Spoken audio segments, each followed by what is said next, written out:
in the trades that have to load their tools on a daily basis.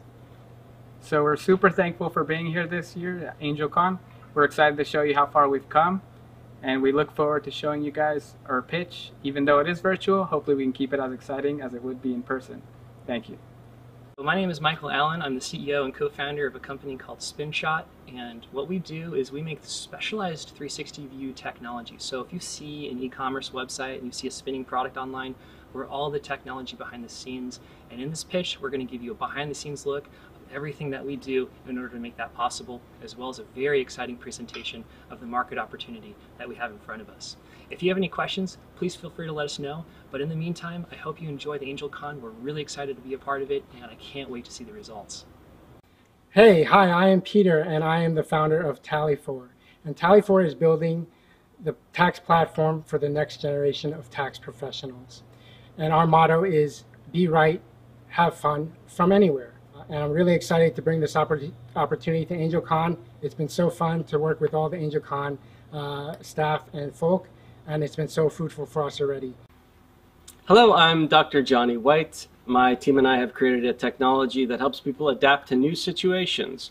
We're starting with university students adapting to the transition from high school to freshman year. I want to express my gratitude for the CIE and AngelCon for hosting our company in the hothouse, and also for inviting us to participate in AngelCon. I am thrilled to be here. I hope you'll enjoy the pitch. Thank you so much for watching. Hi, I'm Sean. I'm with Wizefi, and Wizefi is a budgeting app, but it's more than that. It's a money management app that helps people to make the most of their money so that they can achieve financial freedom before they're even old enough to collect Social Security. And we've done a lot of hard work to get to where we are today, and we're very grateful to be part of this AngelCon adventure. AngelCon has given us just a tremendous amount of exposure on one hand, but it's also forced us to do a lot of the things that we needed to do in our business anyway to help share more about our business. So we're very grateful to be here. I hope that you enjoy our pitch.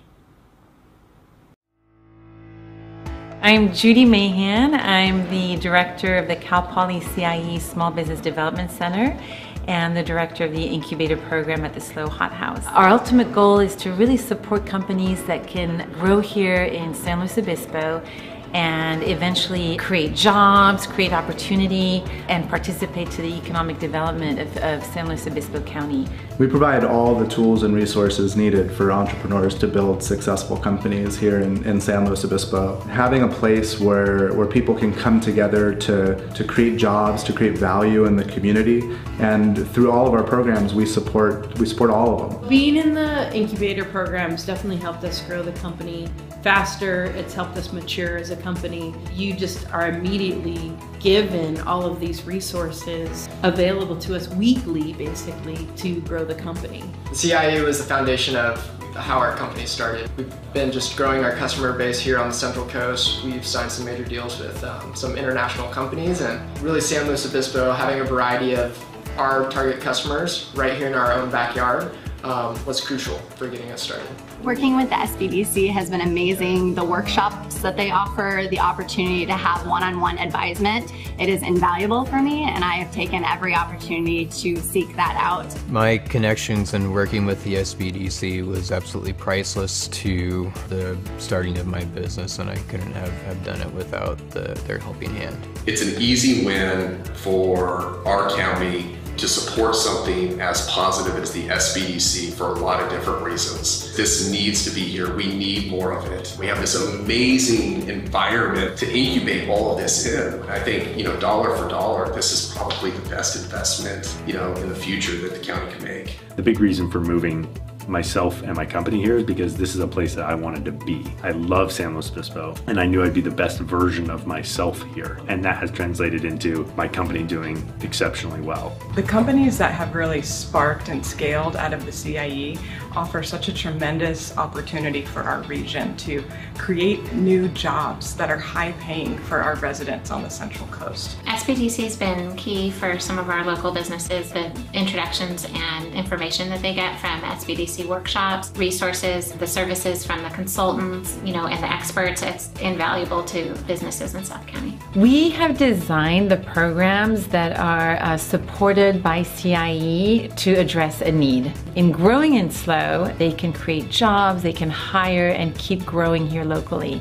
The more companies we have, the more we'll attract talent, skilled workforce, and the more we'll support our local economic development.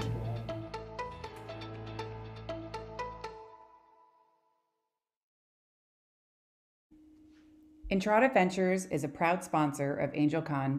Entrada is a venture fund that leads early-stage investments with a focus on the Central Coast. Founded by veteran operators and investors, we help our portfolio companies build great foundations for growth. Entrada Ventures, central to success. When you're building a business, it's easy to find a bank who says all the right things. They'll say they have the products and services you need, and blah, blah, blah. They go on and on saying they'll blah, blah this and blah, blah that. But when it comes time to actually expanding your business, well, that's when you need Pacific Premier Bank. We're completely dedicated to supporting our clients' growth, and that's no blah, blah, blah. Pacific Premier Bank, where business meets opportunity. Hi, I'm Chad Spensky, the CEO of Allthenticate.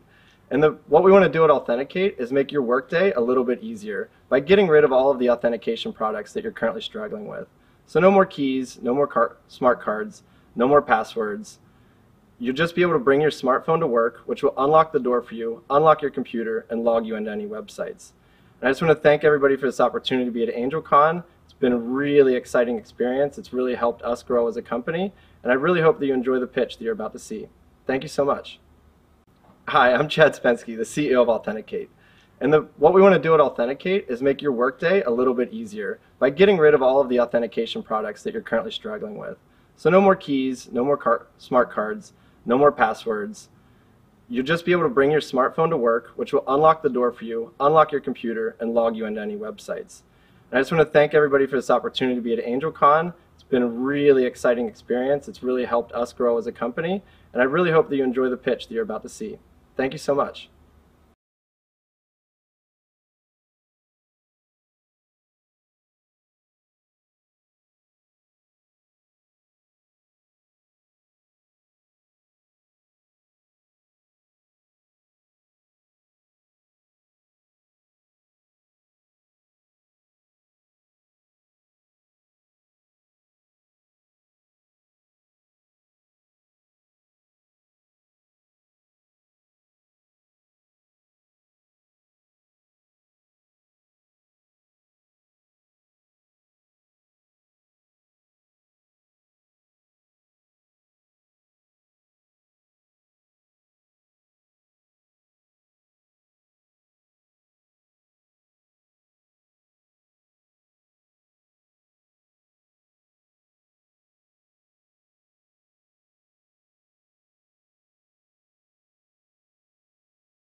Hi, I'm Chad Spensky, the CEO of Allthenticate.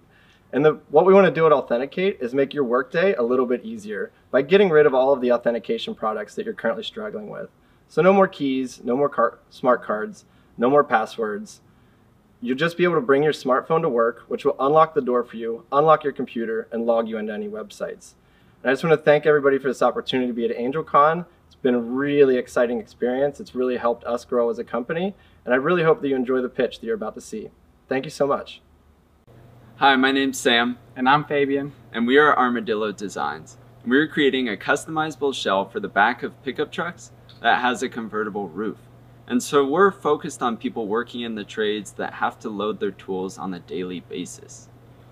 So we're super thankful for being here this year at AngelCon. We're excited to show you how far we've come, and we look forward to showing you guys our pitch. Even though it is virtual, hopefully we can keep it as exciting as it would be in person. Thank you.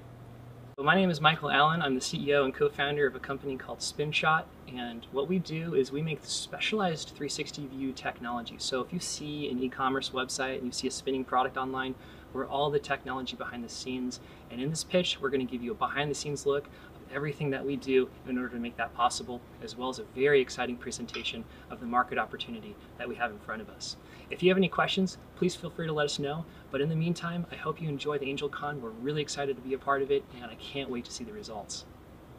Hey, hi, I am Peter, and I am the founder of Tallyfor. And Tallyfor is building the tax platform for the next generation of tax professionals. And our motto is be right, have fun from anywhere. And I'm really excited to bring this opportunity to AngelCon. It's been so fun to work with all the AngelCon staff and folk, and it's been so fruitful for us already. Hello, I'm Dr. Johnny White. My team and I have created a technology that helps people adapt to new situations. We're starting with university students adapting to the transition from high school to freshman year. I want to express my gratitude for the CIE and AngelCon for hosting our company in the hothouse, and also for inviting us to participate in AngelCon. I am thrilled to be here. I hope you'll enjoy the pitch. Thank you so much for watching. Hi, I'm Sean. I'm with Wizefi, and Wizefi is a budgeting app, but it's more than that. It's a money management app that helps people to make the most of their money so that they can achieve financial freedom before they're even old enough to collect Social Security. And we've done a lot of hard work to get to where we are today, and we're very grateful to be part of this AngelCon adventure. AngelCon has given us just a tremendous amount of exposure on one hand, but it's also forced us to do a lot of the things that we needed to do in our business anyway to help share more about our business. So we're very grateful to be here. I hope that you enjoy our pitch. I'm Judy Mahan. I'm the director of the Cal Poly CIE Small Business Development Center and the director of the incubator program at the SLO Hot House. Our ultimate goal is to really support companies that can grow here in San Luis Obispo and eventually create jobs, create opportunity, and participate to the economic development of San Luis Obispo County. We provide all the tools and resources needed for entrepreneurs to build successful companies here in San Luis Obispo. Having a place where people can come together to create jobs, to create value in the community, and through all of our programs we support all of them. Being in the incubator programs definitely helped us grow the company faster. It's helped us mature as a company. You just are immediately given all of these resources available to us weekly, basically, to grow the company. The CIE was the foundation of how our company started. We've been just growing our customer base here on the Central Coast. We've signed some major deals with some international companies, and really San Luis Obispo, having a variety of our target customers right here in our own backyard was crucial for getting us started. Working with the SBDC has been amazing. The workshops that they offer, the opportunity to have one-on-one advisement, it is invaluable for me, and I have taken every opportunity to seek that out. My connections and working with the SBDC was absolutely priceless to the starting of my business, and I couldn't have done it without their helping hand. It's an easy win for our county to support something as positive as the SBDC for a lot of different reasons. This needs to be here. We need more of it. We have this amazing environment to incubate all of this in. I think, dollar for dollar, this is probably the best investment, in the future that the county can make. The big reason for moving myself and my company here is because this is a place that I wanted to be. I love San Luis Obispo, and I knew I'd be the best version of myself here, and that has translated into my company doing exceptionally well. The companies that have really sparked and scaled out of the CIE offer such a tremendous opportunity for our region to create new jobs that are high paying for our residents on the Central Coast. SBDC has been key for some of our local businesses, the introductions and information that they get from SBDC workshops, resources, the services from the consultants, and the experts. It's invaluable to businesses in South County. We have designed the programs that are supported by CIE to address a need. In Growing and Slow, they can create jobs, they can hire and keep growing here locally. The more companies we have, the more we'll attract talent, skilled workforce, and the more we'll support our local economic development.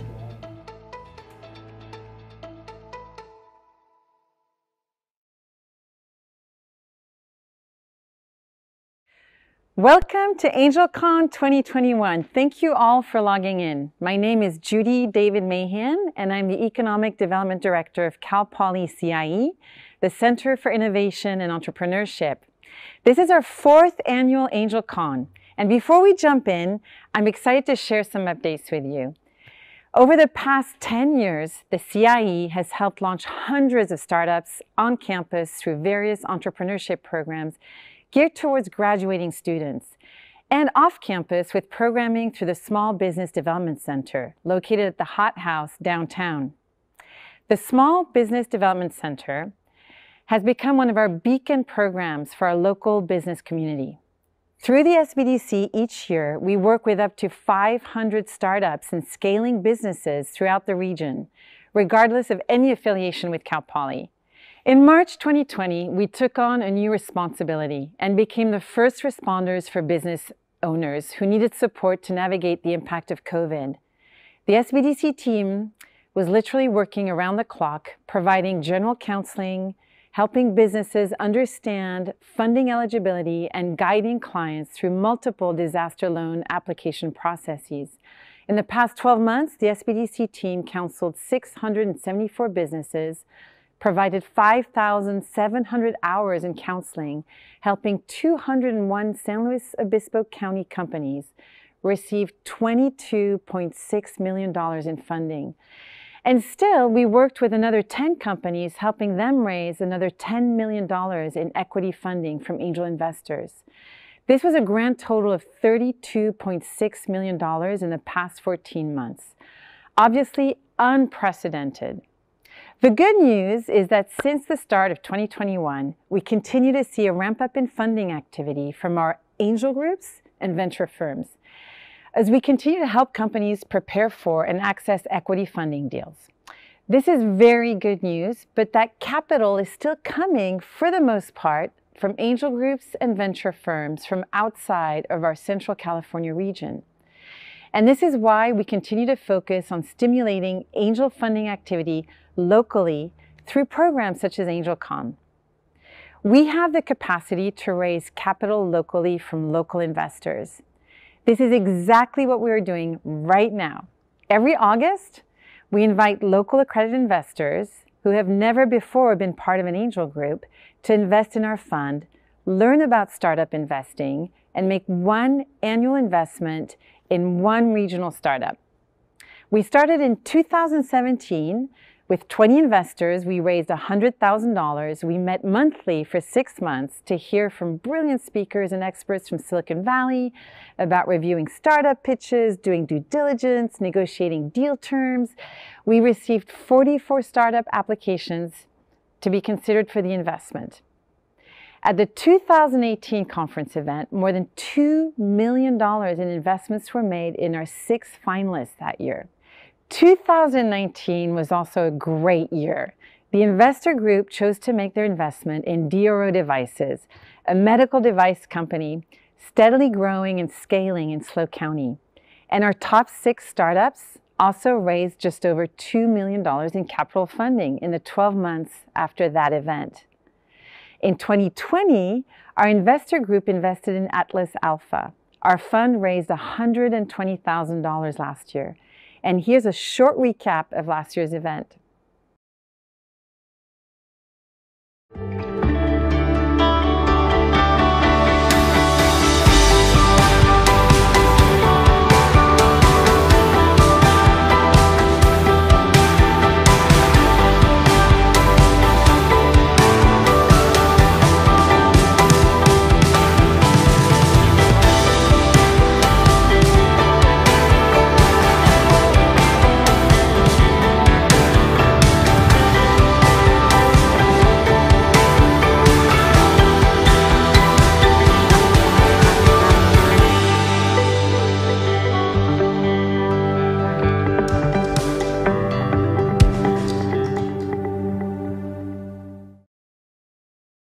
This year, we were able to get 29 investors on board, and we raised $145,000 in this year's fund.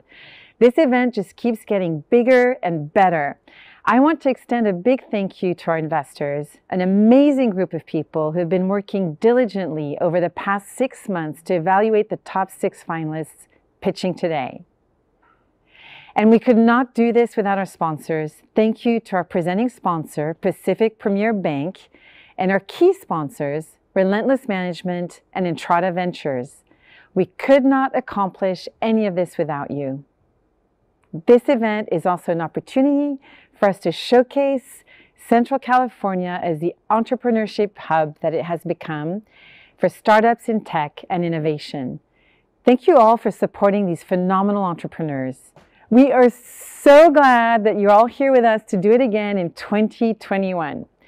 So before our top 6 finalists start their pitches, we're going to take a short 5-minute break. Now's the time to grab a snack, grab a drink, and we'll meet you right back here to introduce you to our first startup finalist. We live in a world where startups are everything. If we see nothing else, it's that change is happening faster and faster, and any type of change creates opportunity.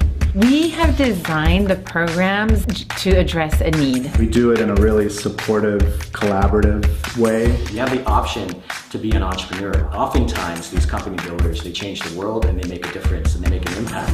The CIE provides our community with a number of resources that are designed to help those entrepreneurs and smaller businesses and scale-up companies have the resources that they need to be successful and really create the kind of economic activity within our communities that are really critically important. The CIE plays a really key role in building a healthy community. I mean, you need big companies, you need small companies, you need growing companies. And through all of our programs, we support all of them.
As entrepreneurs, challenges are inevitable. Issues are accounted for. Hurdles are expected. Even the unexpected obstacles are expected. That's why resilience is everything. You don't stop when a door closes. You find the open one. You don't quit when you're told no. You find the yes. And you don't give up when something seems off. You pivot. Because us entrepreneurs, us innovators, we're resilient. We see issues as motivation. We see hurdles as ways to jump higher. And we see obstacles as signposts guiding us where we need to go next. There's a reason we're called forward thinkers. It's not just because we think into the future. It's because we're always thinking about moving forward. We don't just think about moving forward. We actually move forward. We go. We do. We work. We stay resilient. Because when things seem hard, confusing, impossible, or unprecedented, we remember what brought us here. We remind ourselves that on the other side of these hurdles is the reason we started. Regardless of what life throws our way, the reason we started is the same reason why startups don't stop. Because us entrepreneurs, us innovators, we are resilient.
Before we launch into the first pitch, I wanted to go over a few ways you can interact virtually during this event.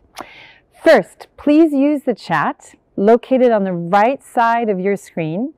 Tell us where you're joining us from. Give shout outs to the finalists. We will be sharing your words of encouragement to the companies at the bottom of the screen throughout the event.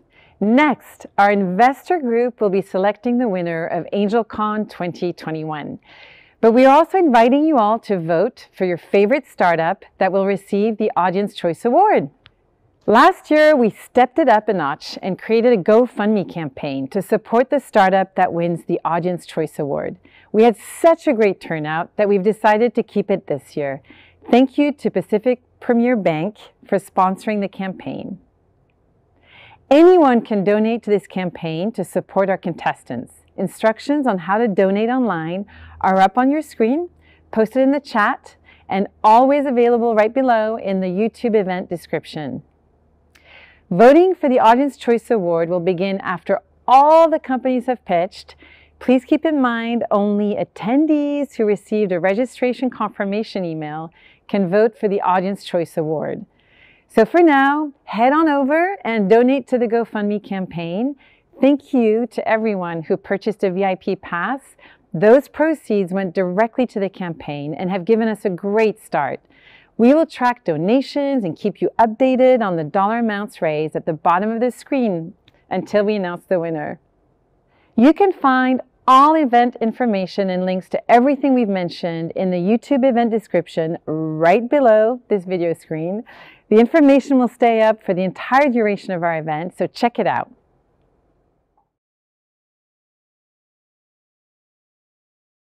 Now that the logistics are taken care of, we are so excited to present our first startup, Spinshot. Please welcome Michael Allen.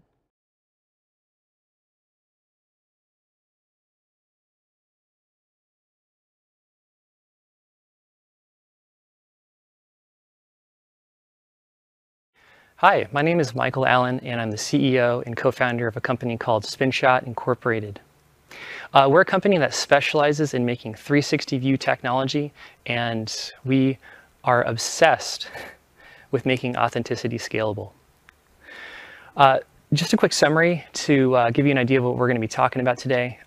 Number one, we're the very first company in our whole industry to offer both hardware and software as a solution, as a service.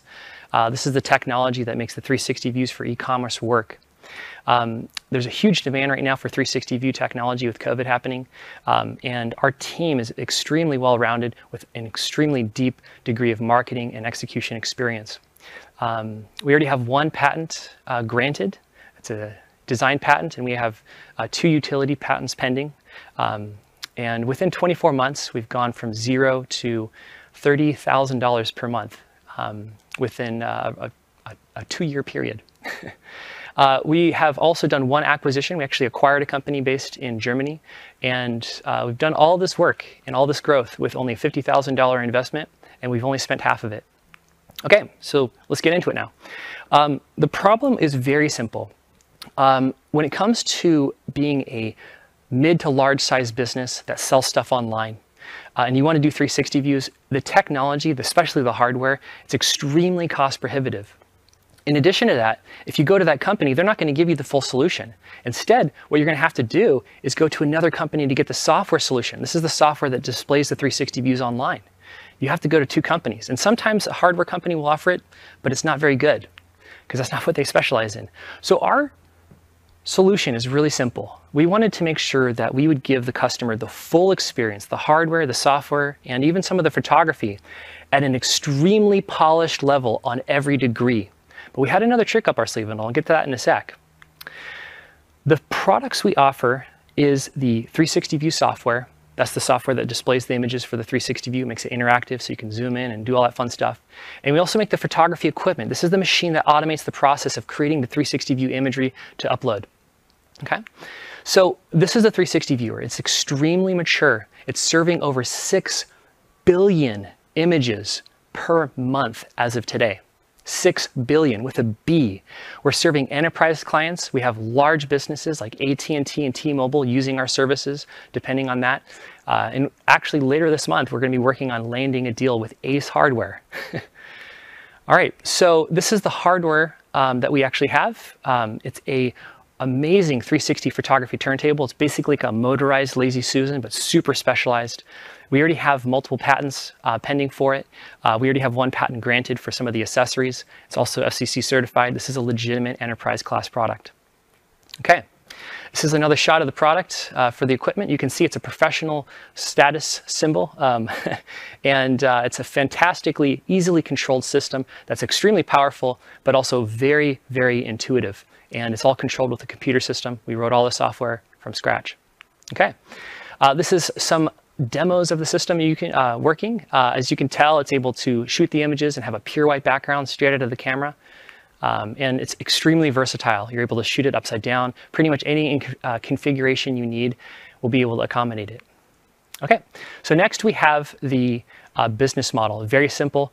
Start a SaaS business. Get really good at software as a service and have that be the core business model.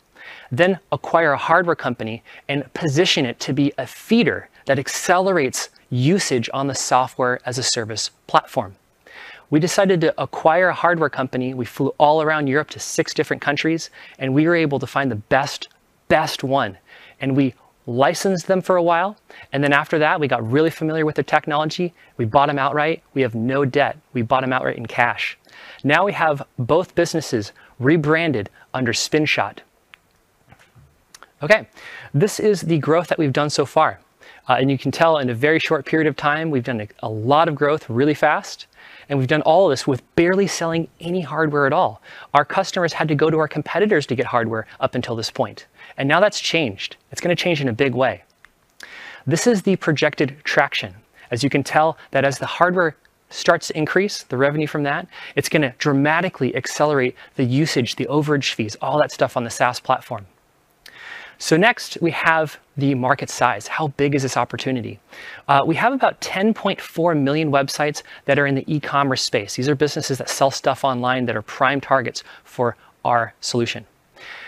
Of that, we're roughly estimating a total capturable market, total addressable market of around $16.3 billion. And as far as the expected economic units, or the expected unit economics, we're looking at roughly 1.1 million businesses that are a very good fit for us. These are businesses that are B2B and B2C, but they're mid to large size businesses. They're not the whole spectrum of everything that's out there. We did the math, we figured out what we're going to be able to charge for this kind of stuff, and we're looking at around an $8,000 per year ticket price for the combination of our hardware and software solution on an average customer. This brings the total serviceable market to $9.2 billion per year. We think we can capture a significant portion of this. Financials, in a very short period of time, we've been able to do a significant amount of growth, and you can tell that the hardware is just starting to ramp up. All right, so this is the competitive landscape. As you can tell, we have stuff in the bottom left corner and us in the upper right. Of course, it's always that way. But in this case, it's actually really true because we're really entering an antiquated market where these businesses, even the ones that will pop up in the future, they are very focused on just selling hardware. That's because they don't do software as a service. They don't have the ability to subsidize their hardware, and they don't understand how valuable a software as a service company can be, let alone the valuation when it gets bought out. So we decided to use hardware as a tool to catalyze software as a service usage in terms of overage fees, as well as keeping customers for a very long time and keeping them active. Okay, so over here we have our timeline. This is basically showing you how fast we've gone, some major milestones. We launched the company, we received funding, we acquired a hardware company, and we got our first patent approved. We did all this, and then before the beginning of 2021, we were already at $30,000 per month in revenue. Okay, now for the growth strategy. Marketing and sales, solid. Customer service, we go far above and beyond. We actually record videos for our emails. Let that sink in for a sec. We actually record personalized video responses to go that extra level of authenticity with our clients. They love it. In product development, we use your own products, so the blade is always sharp because we know what we're doing. And we have a huge facility to grow into, and we have a fantastic team that I'll get into in just a sec. All right, exit strategy options. We already have companies that are trying to get into the 360 space. Amazon, Shopify, they both have their own variant of a 360 viewer, but they're not doing a very good job at it. So there's competitors just like them that want to catch up, and they haven't even done it yet. We're prime targets for acquisition from either Amazon, Zappos, if they want to have the best technology available, or their competitors if they just want to catch up and leapfrog over them. Other options is an IPO or NASDAQ. Now for the team. So we got myself. I'm the co-founder and CEO. I have 10 years of experience doing 360 technology, and before that I used to work as a photographer for Tennis Warehouse, shooting thousands of products in 360. I was the automation engineer, eventually quit and started a studio, and then here we are. We have Jasper Michalczyk. He's the co-founder and CTO, has tons of experience since 2001 doing full stack software development. In fact, actually, not too long ago, Facebook tried to poach him. He sent me the email. It's pretty funny, but that definitely failed. We have Jeremy Fissel. He's our IP guy and also in charge of our hardware and manufacturing. He has 17 patents to his name, and he's already got us a patent. And we also have Vasily Sidorenko, and he and I used to be coworkers together, actually. I know exactly how he works.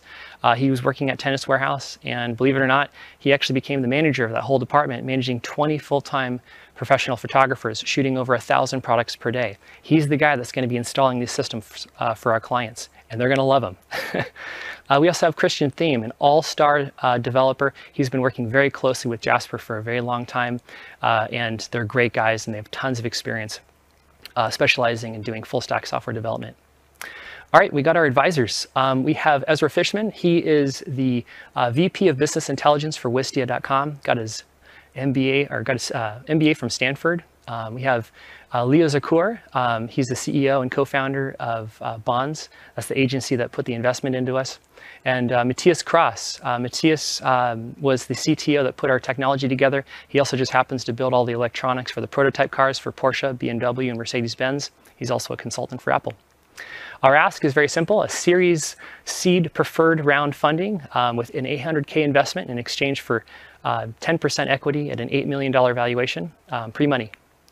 Our progressive spend over the next 24 months, the first 3 are the most important ones: increase the inventory, hire a CMO, then the rest of the staff as it follows, and then also increase the marketing budget for that.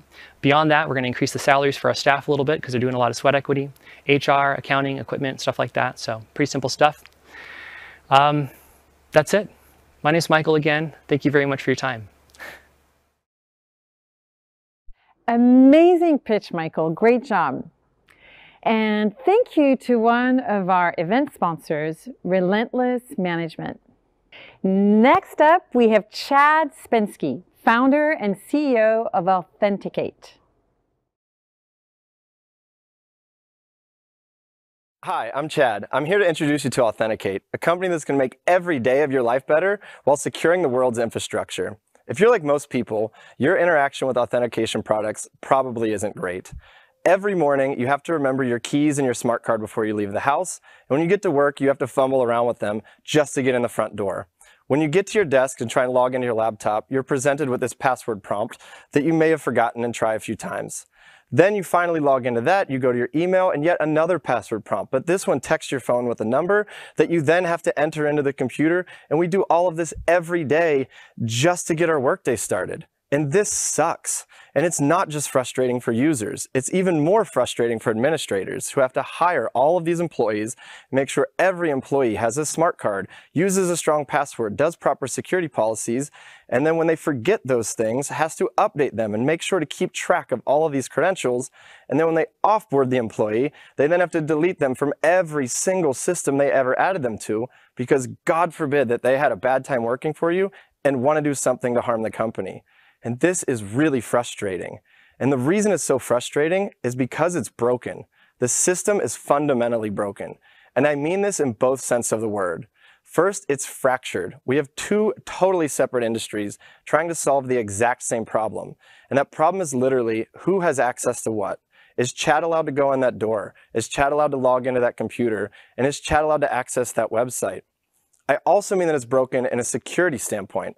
I started my career as a hacker and then finished my PhD in this field. Along the way, I got to work for the Department of Defense doing offensive cybersecurity, and I can assure you that every system that we're using today is easily subverted by a sophisticated attacker. And this makes the situation even more frustrating. We're jumping through all these hoops every day, and we're still losing the battle to attackers and even simple attacks like phishing. But we can do better. At Allthenticate, our solution is called single device authentication. And the idea is quite simple. We already carry our smartphones around with us today, and these are chocked full of really awesome hardware security features and fast processors. So if I can convince my phone that I'm me, it should be able to convince the rest of the world on my behalf, both my physical and my digital world. So what this means for Allthenticate customers is that now when they hire a new employee, they simply go to our admin portal and invite them by email.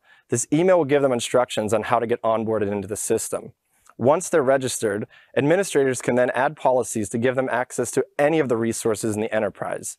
The one you see here allows all of the employees to access the external doors, which will unlock automatically during working hours, but require a biometric after hours. So now on day one, employees can walk right in the front door, walk up to their computer, unlock it by simply pressing the Enter key, and log into any corporate websites by answering a simple prompt on their phone. And best of all, when the employee leaves, so do their credentials. This means that everything automatically locks behind them, their computers and doors. So never again do you have to wonder, did I lock that computer? Did I lock that door? Your company is secure by default. All of this is enabled by our patented architecture. What this architecture does is it lets us build secure systems like Lego blocks. At Allthenticate, we provide the 3 fundamental Lego blocks that let us interact with humans in a secure way, do processing in a way that cannot be subverted by malware, and store credentials in a way that even if you were to steal my phone, dissolve it in acid, or probe it, you would not be able to extract the credentials or clone it. Once we have this in place, we can now integrate with any system. It doesn't matter if it is a door, a phone, a computer, a server, or even a car. You'll get the same interactions and the same security guarantees. So from a business point of view, for the first time ever, this lets us offer a comprehensive all-in-one identity management solution for enterprises. From day one, when you onboard an employee, there will only ever be one credential for that employee, which you can track throughout the entire lifetime with our comprehensive logging. And then when you offboard that employee, they're instantly revoked from everything you've ever given them access to. We're selling this product to our customers for a fixed monthly fee per user. The reason for this is it has now become critical for modern enterprises to secure their physical infrastructure, their digital infrastructure, and their cloud infrastructure. And we never want to see any of our customers in the news for having any of these compromised. Furthermore, we can integrate with all of the solutions that companies are already using today. So when our employees go to log into their Gmail, they're prompted on the Authenticator app to log in, not the password that Gmail would give them by default. And to make the process even easier, we integrate with HR software. So when our employees are hired, everything is automatically provisioned for them at the time of hiring, and on their termination date, their credentials are immediately revoked. And if you've already invested in a single sign-on solution like Okta, you can easily integrate Allthenticate as a trusted third-party identity provider. What this means is that you can use all of the functionality of Okta, but with the security and the integration with access control of Allthenticate. And this summer, we're even adding FIDO open standards to our application, which means that everybody in the world can use the Authenticator app for free to get rid of passwords on all of their personal accounts. And these have been shown to be a great entry point for attackers to pivot and get into corporate accounts. And where does this place us on the competitive market? You can see that we are severely undercutting the competition in the physical access control market. And this is because they traditionally operated on very large upfront costs on the hardware. Whereas with Allthenticate, the hardware is included as part of our monthly subscription. On the digital authentication market, we are a little bit more expensive, but let me remind you that we're offering a comprehensive solution to both their physical and their digital problems where no competitor can go toe-to-toe with us on. These markets are both huge and they're growing. The reason for the growth is that both of these markets are undergoing a renaissance period. Everyone has had the same realization that we've had internally. Why am I using a key that was invented in the Middle Ages and remembering all these passwords when my smartphone is unlocking my Tesla and unlocking my house? I should be able to use these same things at work. So over the next decade, I think you're going to see a huge resurgence in these markets as companies modernize their corporate infrastructure. And while we're a small company, we've come out with a very strong start. We've won a few notable startup awards already, one of them being TechCrunch Top Pick, and we were a South by Southwest finalist. We've already raised money from local investors and families and friends to get us off the ground, and we've onboarded some local customers in Santa Barbara that have given us invaluable feedback on how to make our product better. We're starting with small to medium-sized businesses. These are companies with low budgets, but still have a high need for security. We plan to work with them for a few years to really polish the user experience and make our product as good as possible. But in parallel, we want to start putting in the time to get the certifications required to operate in the enterprise and government markets. This is what our product was really designed to solve. And then in 5 years, we see ourselves as being the globally trusted authentication provider in the world, offering things like continuous authentication, where you never have to take your phone out of your pocket, and even enabling things like e-voting and digital payments. This team is being led by me with a PhD in computer science and extensive research background in these areas, my CTO, Evan Blastband, who has a master's in electroengineering, which enables us to prepare all of our hardware in-house, keeping costs low and functionality high. And Rita, with her background in finance and math, makes sure that this company operates like a finely tuned machine. And finally, we have an amazing advisor in John Gerngross, who exited his company a few years back. We chat with him weekly to make sure that we're not going to make any of the typical amateur blunders that a startup would make. And this summer, you have the opportunity to join this amazing team.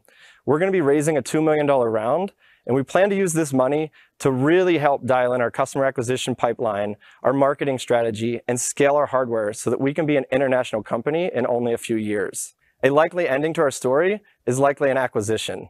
You can see in the recent news articles that there's been a couple very high-profile, high-value acquisitions in the authentication market.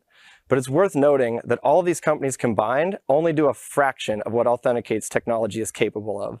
So if you're like us and you're sick of these antiquated, hard-to-use authentication solutions and want something better, come and join us in the authentication revolution.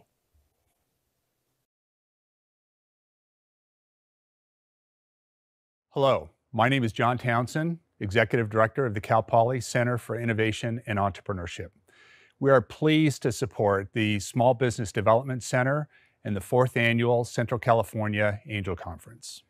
At this year's conference, you're going to have an opportunity to see and hear from some very impressive founders of small businesses located throughout the Central California area. Impressive in their own right, and even more impressive considering what we've been through these last 18 months. The Cal Poly CIE appreciates all of your support. We are looking forward to an entertaining and inspiring Angel Conference 2021. Thank you, John, and the CIE for the great opportunities you provide for our local startups. And great job, Chad, on your pitch. Now let's hear from Fabian Arujo and Sam Hunt of Armadillo Designs.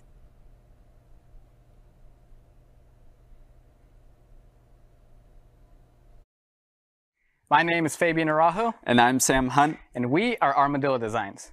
Now I want you to imagine, you just bought a brand new work truck and you work in the trades. So you constantly have to haul around an assortment of tools, and you're always worried about keeping them safe from theft, safe from the elements, and of course, still being able to enjoy your truck as a daily driver. Well, this is the ongoing problem with millions of workers across the US today. Many of these workers invest in toolboxes, which provide you with a secure storage space where your tools are easily accessible. However, a big downside with toolboxes is they don't actually provide you that much storage space, which means a lot of your tools end up in the bed of your truck, prone to being damaged by the elements or being stolen. So then many construction workers turn to truck caps, which provide you with that additional storage space you don't find with toolboxes. However, now your tools are no longer easily accessible, which, as you can imagine, Fabian and I being the younger ones on the job site, is too often our job to have to crawl into the back of people's trucks to get to their things. This is the battle both Sam and I grew up with while being raised in the construction and automotive industries. So we, as well as countless of others found through market research and customer interviews, share this ongoing problem. We even came across a pair of construction workers working on the street, and when we asked them, hey, how do you guys like your setup? Well, they simply replied with, we hate it, it sucks. Stating that when their tools are left out in the bed of their truck overnight, they either get soaking wet, or worse, they're prone to theft. Sam and I were sick and tired of mixing and matching different products only to solve a fraction of our needs. We thought to ourselves, there has to be a better way. So we introduced to you the prototyped Armadillo shell.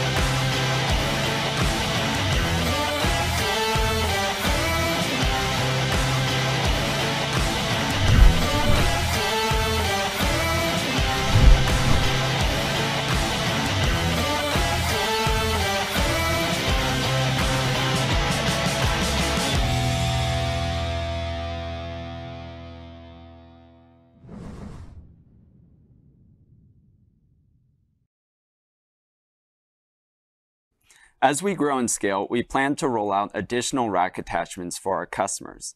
On the right, you see a cargo rack to better hold goods on top of the shell. In the center, you see a lumber rack to better solve the needs of our customer archetype, hauling goods to and from the job site. And lastly, down the line, we plan to implement more specialized rack attachments such as kayak racks and ski racks. Now, today, the truck accessories market is at a staggering $24 billion. And we plan to target the $3.5 billion industry of racks and carriers, truck bed covers, and truck caps. Going into this market, we'll have three main competitors. These three are Lear, Snugtop, and ARE. We will compete with these companies on their main benefits, but where we will beat them is with our customizability, allowing the customers to really shape the product into what best fits their lifestyle, as well as our convertible roof access and our modular and shippable design, which will really revolutionize how our customers receive their truck caps. RSI Smart Cap gets an honorable mention because although they're more in the outdoorsy space, they're really pioneering this direct shipment channel that we plan to use going forward. Now, the magic in our competitive advantage lies in these three key elements. First is our design patent, which allows us protection on our proprietary frame design, essentially preventing any of our competitors from using such a feature. This also aligns us nicely moving down the line, as if a larger company would like to use our IP, they would essentially need to acquire us. Next, we have our universal frame design, which allows for 80% less inventory management. And because it is modular, it's great for shipping and storing needs. And then lastly, we have our brand positioning. Now, we are a construction-centered company where most of our competitors are focused in the camping segment. And then back to that direct shipping, because it's modular, we're able to ship directly to our consumers, which allows for lower lead times and higher customer satisfaction ratings. Looking at our growth strategy, we will begin with our early adopters, focused on our customer archetype of roofers, handymen, and carpenters. From there, we will invest in marketing, mainly targeting trade shows, Instagram, Facebook, as well as forums, as this is a common place for our customer archetype to go to learn about new products. So this will put in the legwork to prepare for our launch into our online channel, where we will be able to expand nationwide, selling directly to our customers. Now, taking a look at our supply chain, you will see that we'll be receiving all of our steel manufacturing components from our supplier in Texas, our panel suppliers down south in San Diego, and then our other shell components are down in San Dimas. Now, all this will be shipped collectively to our warehouse here on the Central Coast, and then our shipping and logistics will be fulfilled by Keystone. Now, direct to consumers, we'll have a 69% profit margin, where to retail, we'll have a 44% margin after applying a 25% discount for their markup and installation fees. Now again, we are a sales, manufacturing, and packaging company where Keystone will handle all of our logistics and shipping needs moving forward. Now taking a look at our marketing and sales, we'll be acquiring customers through social media such as Instagram and Facebook, as well as trade shows such as SEMA and the Keystone Automotive Big Show, and then of course forums such as Toyota Nation and In-Depth Outdoors. Now on the customer service side, we'll invest in an outstanding support team for any questions, as well as installation videos provided to you on YouTube for easy installment. And then we'll have promotional items and giveaways as well for our consumers. And then for staying competitive, we'll have new shell attachments, as well as new products to make their life easier in the field, and then keep them updated on all platforms and emails as well. Now, taking a look at the next 18 months, you will see that we are still in the product and development stage. However, with the use of funds through investment, we're looking to accelerate this process. This month, we'll be upgrading our provisional patent to a full design patent. And then following in July, we'll be leasing a warehouse so we can finally move out of Sam's garage. Yes, please. And then following that, in August, we'll be releasing our first run of shells to our early adopters. Now, during the 6-month testing period, we'll be creating new additional attachments, as well as our packaging, and then focus on our website in preparation for our launch in May. And now, prior to that launch, we'll have that heavy marketing campaign that we discussed earlier, and then rolling out shells for additional truck models as well. Looking at our unit economics, when we begin with our 10 early adopters, our shells will sell for $2,500 a piece. This will match our cost of goods sold, so we won't be making profit on these initial shells. However, it'll allow us to be hands-on and receive all the feedback we can get from these early adopters. However, as we grow and scale and launch into our online platform, we will be raising the selling price of our shells to $3,900 per unit. As these economies of scale lower our cost of goods sold down to $1,000 per unit, this will give us a much healthier 74% profit margin moving forward. Now, taking a look at our financials in years 2021 and 2022, collectively, we do take a loss as we're building out our infrastructure, building out our team, working on marketing and product development. How in years 23 and 24, we see the profit roll in as we own in on our marketing, work on further product development to push sales, and then of course, increase our margins as well. Looking at our exit strategy, what's very common within the industry is for larger companies such as Truck Hero to purchase smaller automotive companies to fill out their portfolio. Truck Hero currently has a valuation of about $1.1 billion, and as you can see, here are some of the brands Truck Hero has purchased. In the top right, you see ARE, one of our key competitors. However, through our provisional patent, as well as our convertible roof design, we see this as a key differentiator and the reason why Truck Hero or a similar company would want to purchase us in the future. Now, the team you'll be investing in is Sam Hunt, myself, Fabian Araujo, and then our third member, John Grimes. So John has an extensive background in web and digital media, working for companies such as DeWalt. I myself have a background in sales and management, currently helping run a 7-figure roofing company. And then Sam over here is the manufacturing and engineering guru that created what the Armadillo shell is today. And we are backed by 3 great mentors: Barry Blair of Fleet Bodyworks running out of San Jose, Rodney Babcock running Next Intent, who has worked with companies including NASA and Northrop Grumman, and lastly, Jim Finwick is our business strategist, who oversees the overall trajectory of Armadillo Designs and is really helping us prove out our sales channel. And so again, we're looking to get this product into the hands of our customers as soon as possible, which opens up an opportunity for you to invest in a hungry new startup. We are currently seeking $250,000, which will allow us to launch for the next 2 years. We are doing this via a SAFE agreement with a $3 million cap, and within this, we will be able to obtain our design patent in June, as well as our warehouse space on the Central Coast to continue assembling the Armadillo shell. Continued product development. We currently have a shell on the back of Fabian's truck, testing out some of our key testing metrics, as well as getting feedback from potential customers. And lastly, investing in that marketing team and campaign to prepare for our launch into our online platform. So again, we are Armadillo Designs, bringing you the Armadillo shell. Thank you for listening. When you're building a business, it's easy to find a bank who says all the right things. They'll say they have the products and services you need, and blah, blah, blah. They go on and on saying they'll blah, blah this and blah, blah that. But when it comes time to actually expanding your business, well, that's when you need Pacific Premier Bank. We're completely dedicated to supporting our clients' growth, and that's no blah, blah, blah. Pacific Premier Bank, where business meets opportunity. Hi, I'm Sean. I'm the CEO of Wizefi, and we are building the next generation of money management. And today I'm going to share with you why the American millennial needs Wizefi, and also why, if you're an investor, you may want to consider joining our team of investors who are helping us to deliver it to them. But first, let me share a brief story from when I was CEO of a financial services company and first discovered the problem that we're solving at Wizefi. One day, one of our senior financial advisors walked into my office and he set 2 client files on my desk. We'll call them Joanne and Bill. Both of these clients had started working for the same company on the exact same day, and they had just recently reached qualifying retirement age. But the interesting thing is, their whole careers, they had the same jobs and income steps as each other. However, now that they were old enough to retire, Joanne had accumulated a net worth of $1.3 million, while Bill only had about $200,000, which was not going to be enough for sustainable wealth. I was very interested in the disparity between the two, and so I started doing more research. And I discovered that more baby boomers are more like Bill, unfortunately, than like Joanne. But all of the data that I discovered on baby boomers wasn't nearly as alarming as the data that I discovered on millennials. Today, 27 million millennials are net worth deficient when they shouldn't be. The average millennial will need more than $2 million to retire, but is on track to have only $487,000 saved by the time they're old enough to retire.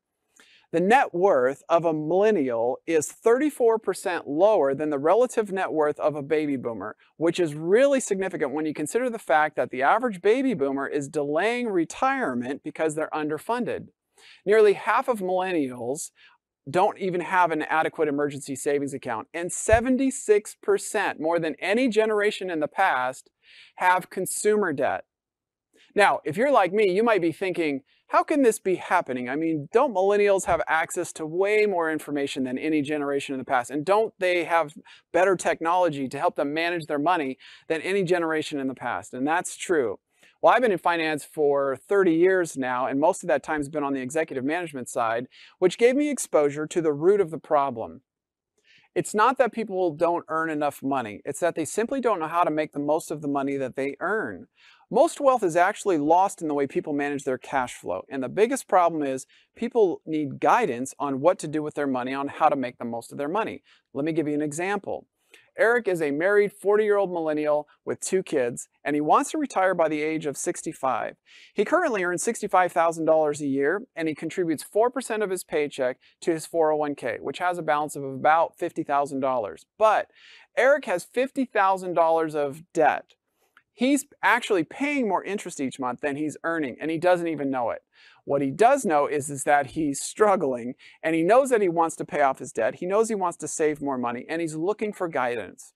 Eric contacted a financial advisor to see if he could get some guidance, but the advisor wouldn't help him because Eric didn't meet the minimum $250,000 requirement of the advisor.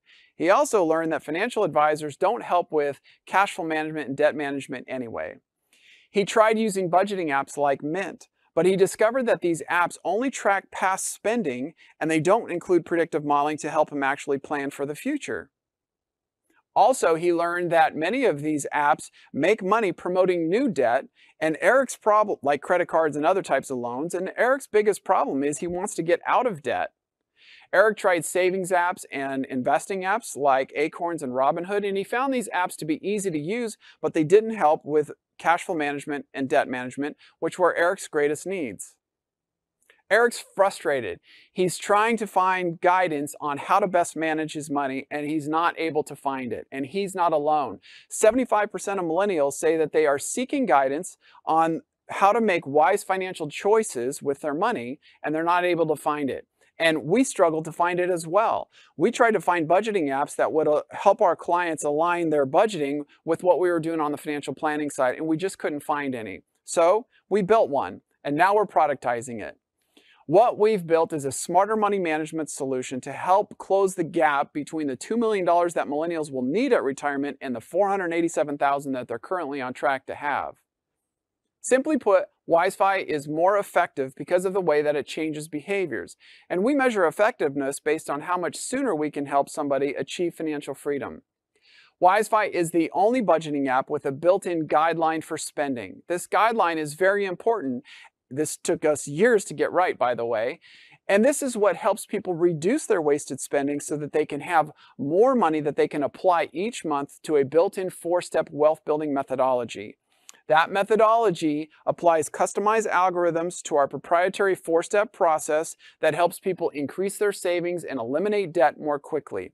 It will even sort their debt in the most efficient payoff order to help people eliminate debt 78% faster. And Wizefi is the only budgeting app to include predictive modeling so that users can better understand how the choices that they're making today will impact their financial future. Wizefi will even show them when they can achieve financial freedom. It'll show them the actual date, the actual year that they can achieve financial freedom. Plus, it'll give them the ability and the tools to figure out how to make that date come even closer or even sooner.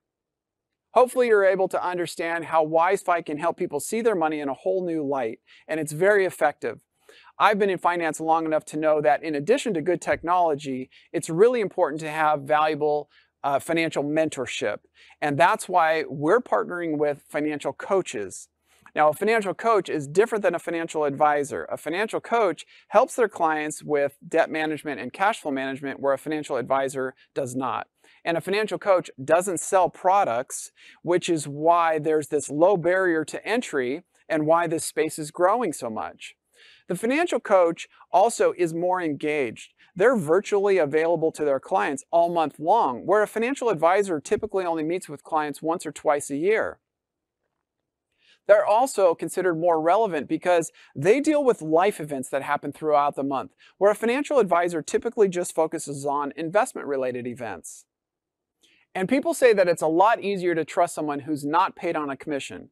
Financial coaches don't sell products and they don't earn a commission. And financial coaches are about 1/3 of the cost of a financial advisor. You know, if you think about it, it just makes sense that millennials are going to use financial technology like Wizefi to help do more on their own, but they still want that financial mentorship that only a financial coach can provide. And that's why we're partnering with financial coaches, and our first phase of our go-to-market strategy includes financial coaches. Our model's really simple. We invite coaches to join our online community where they can take a course that we created to teach a coach how to build a 6-figure financial coaching business in as little as 12 months utilizing Wizefi, where I teach a system that I use to build a multi-7-figure business of my own. And we've already seen great traction and interest of coaches wanting to take this course. From here, they will onboard their individual clients who will become individual subscribers. And those individual subscribers can also refer their friends and family through our affiliate referral program.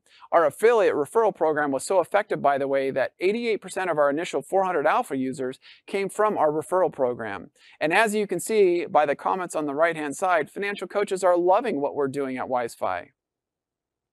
Now, it's easy to think that our market for Wizefi is very big, and it is because, of course, everyone wants to achieve financial freedom.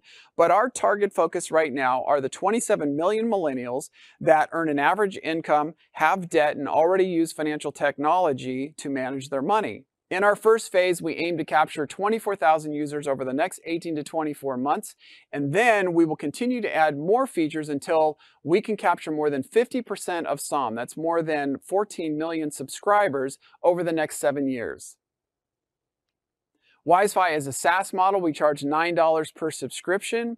Later this year, we'll be rolling out Wizefi Pro, which is for financial professionals who use Wizefi with their clients. We have a very strategic model to grow over the next 3 years to $3.1 million of EBITDA. But our first target, of course, is to get to the 2,000 subscribers this year, which we have a very specific strategy to do that. Our team includes veterans in finance, in marketing, in management, in operations, and of course, technology.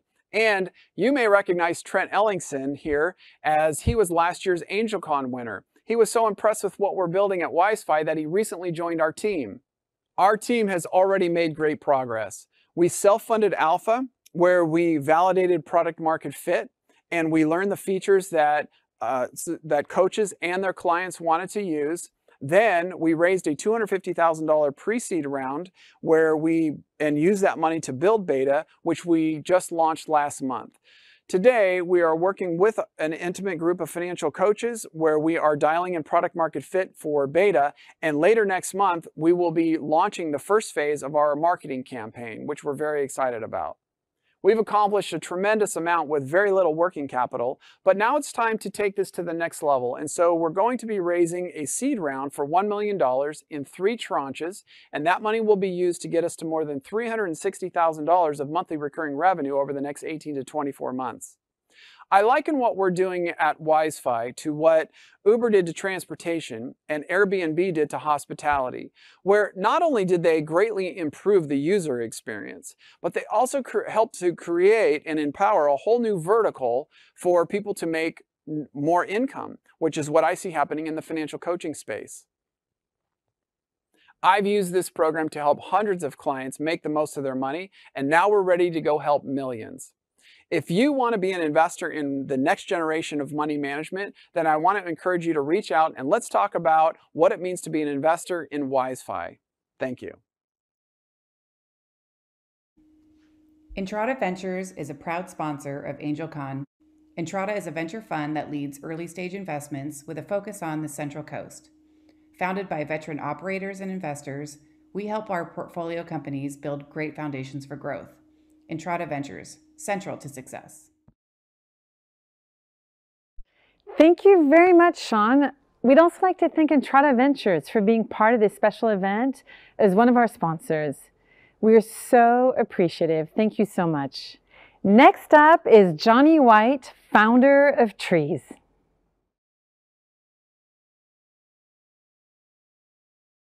Hello, I'm Dr. Johnny White. I have a research and teaching background in psychology. I've also founded and sold 2 pro-social platforms while studying. This is my favorite thing to work on, my best idea ever, and we'll start with a video explaining it. One new student enters university. She looks good on the starting line, and her family, friends, and society all want her to succeed. But adapting is complex. There's no one path. Every individual has to find their own way. In fact, it's so complex that 38% do not graduate. But do you know who's good at complexity? University researchers like us, and machine learning. So we created an app that thrives on the complexity of the situation and the individuality of the student. It starts with questions and a patent-pending slider that quickly captures gesture force, speed, hesitation, and other nuanced data. It assesses risk and the student's program, demographics, habits, and personality. Then our artificial intelligence runs the data on what worked and what didn't for others with similar characteristics. The plans can be the most useful content from the web and social networks, or they can be university resources, student groups, or other campus-specific opportunities. Each plan is rated by each user. Data continually flows to the AI on what works for whom. In a way, it's ridiculous that anyone tackles a new situation alone, when millions have gone before. That time is over. Now the millions effortlessly support the one.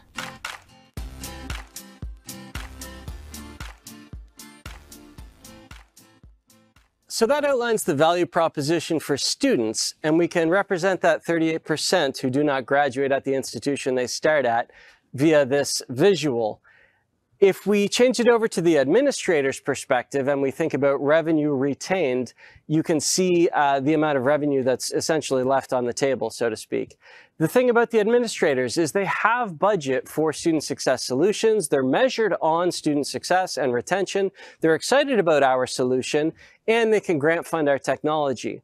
To put these numbers into perspective, the local university, Cal Poly, if it were to increase retention by 1%, that would be $2.1 million retained per year. In North America, that would represent $3 billion. How did we get here? We developed the technology and looked at a lot of different verticals for it. In fact, we were under the whips and tutelage of the world's best and meanest customer development experts via the National Science Foundation in Berkeley. But we settled on universities and student retention because the business-to-business sale was the easiest to make for us. The universities are focused on retention. They have budget for this solution, and they were excited about what we were doing.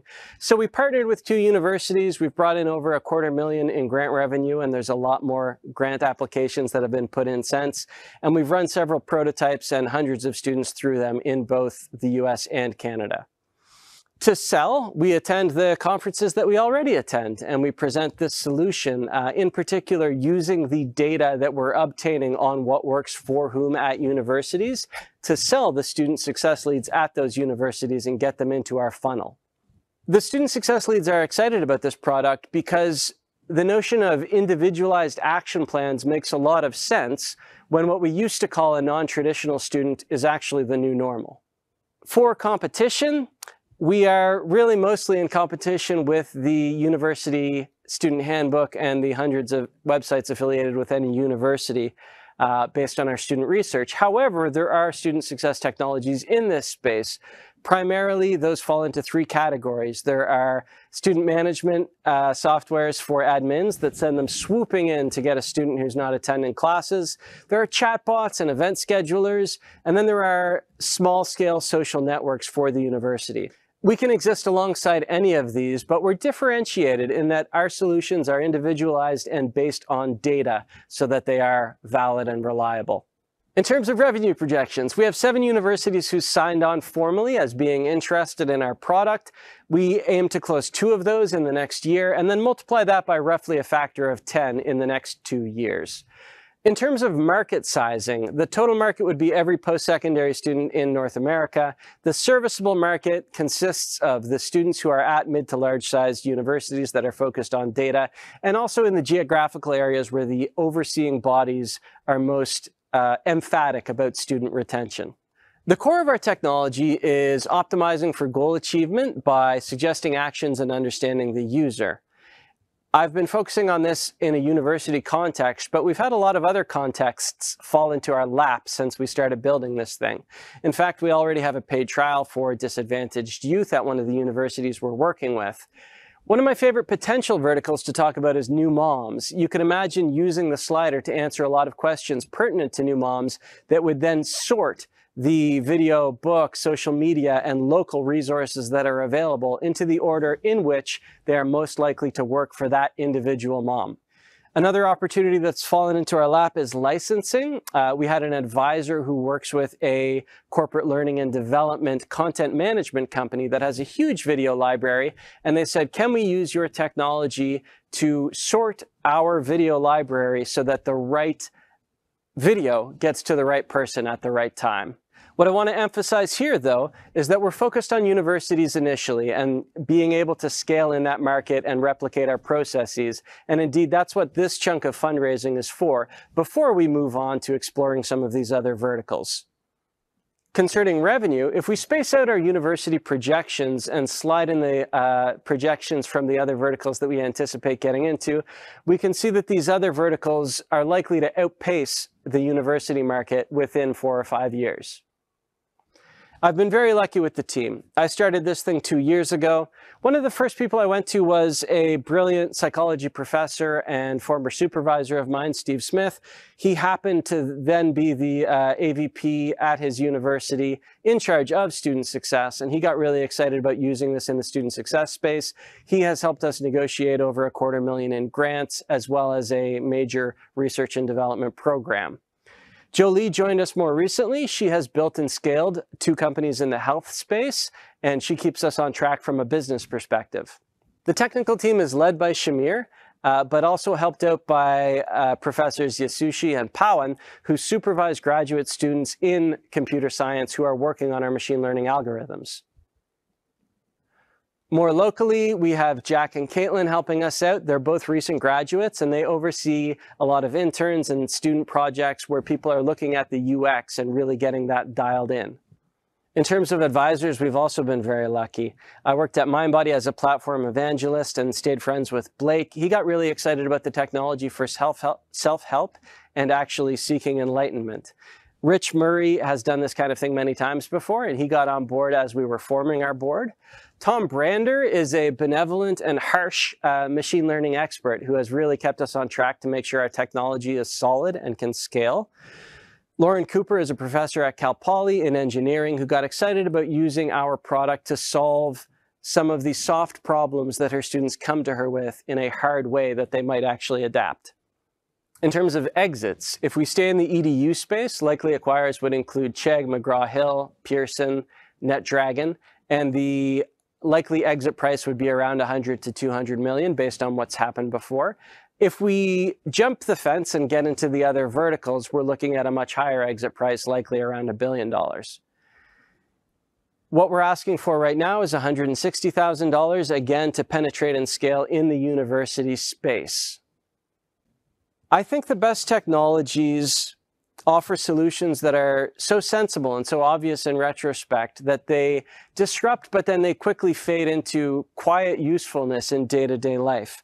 My favorite examples are toilets, plumbing, electricity, platforms like Craigslist, Wikipedia, Airbnb, or ride sharing. Our platform name, Trees, is based on the understanding that who somebody grows into organically is based on their roots, and that there are others around them doing the exact same thing all the time. With this technology, nobody needs to feel lost, nobody needs to feel alone. We can see what worked for others around us and indeed use that to grow even higher ourselves. We hope that you'll join us in this future that we're creating. Thank you for your time.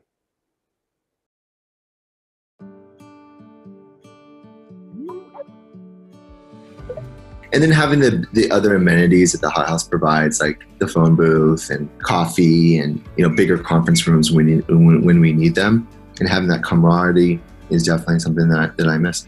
I definitely don't think that we would be as far as we are now if it wasn't for the Hot House and all the resources they make available to their entrepreneurs. If you can surround yourself with other people who are successful and who want to see you be successful, I think that makes all the difference.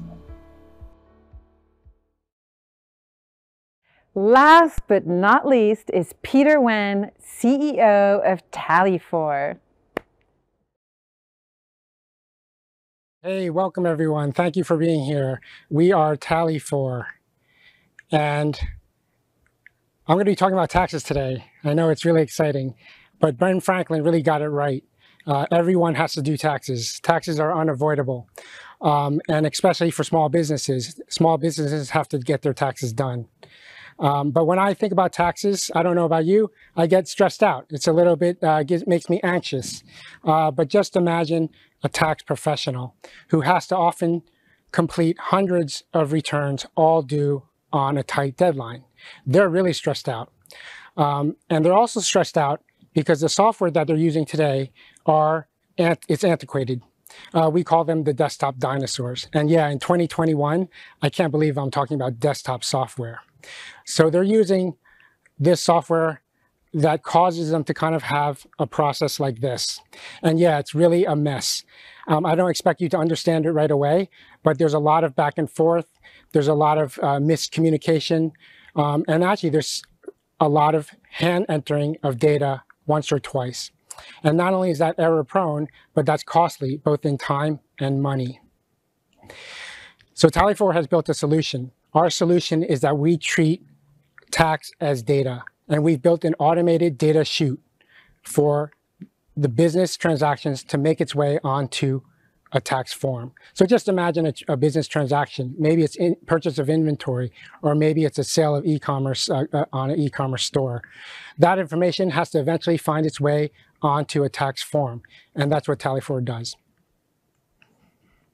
And we're really that last piece connecting accounting and online accounting with the IRS.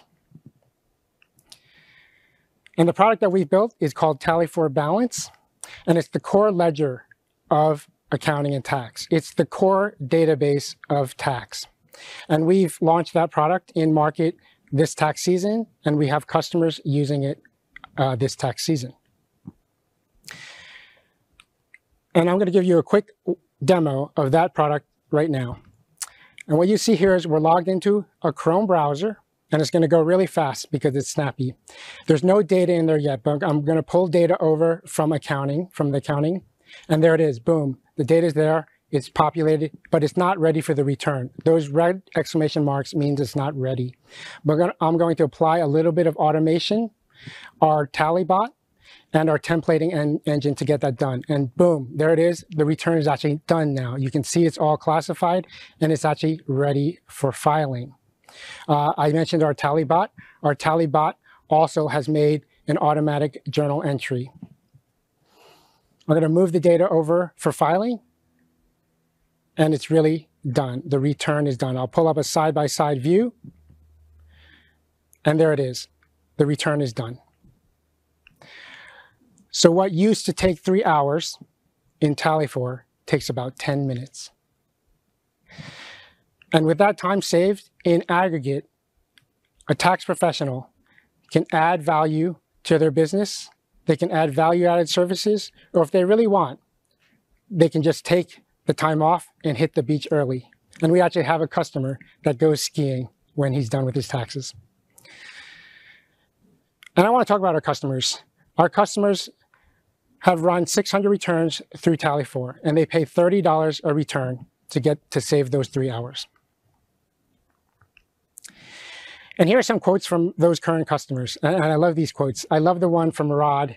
Rod was looking at Tallyfor in November, and he bought Tallyfor for himself, and he called it a Christmas gift to himself. And I also love the one from Christine, the quote from Christine. Christine was a prospect when she was looking at Tallyfor, and literally 5 minutes into the demo, she said, "Stop, you've answered all my questions, and I want to use Tallyfor this season." And she is. I just want to talk about the overall market size really quickly. tax professionals spend $2.8 billion a year on professional tax software. And they spend that much because they generate more than $30 billion in tax service revenue. So it's very important for them to be efficient. So how does Tallyfor get those efficiencies? We are innovating in the space, and we've brought some really great innovations to tax automation. And we take inspiration from 3D modeling. So just imagine a physical object where you can rotate and see the different sides of a cube or maybe of a diamond. We're doing something very similar with accounting data. We can show the different facets, maybe financial, budget, tax, or book. We can show those different facets of financial data. So we're innovating, and that's what the competition is not doing. The competition, the existing companies out there, they're really more focused on keeping their customers in their old product lines. And the customers know that, and the customers know that, and they're unhappy. But Tallyfor is open and versatile.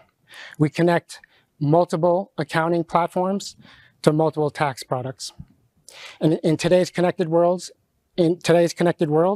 that's what our customers need. And I want to talk about our customers again because I love our customers and our customers love us. This is a little graph of how we found those early customers. They've talked about us to their colleagues because it's so easy to do taxes. They want their colleagues to learn about Tallyfor. And that's going to inform our go-to-market plan in 2021. We want to expand that referral network. We want the early adopters to have fun talking about us, but we will spend money on direct marketing and direct sales. And we will also go to the big IRS shows, the CPA shows, and get the word out there. But more importantly, we want to be a brand for the next generation of tax professionals. And we want it to be an enjoyable, fun brand.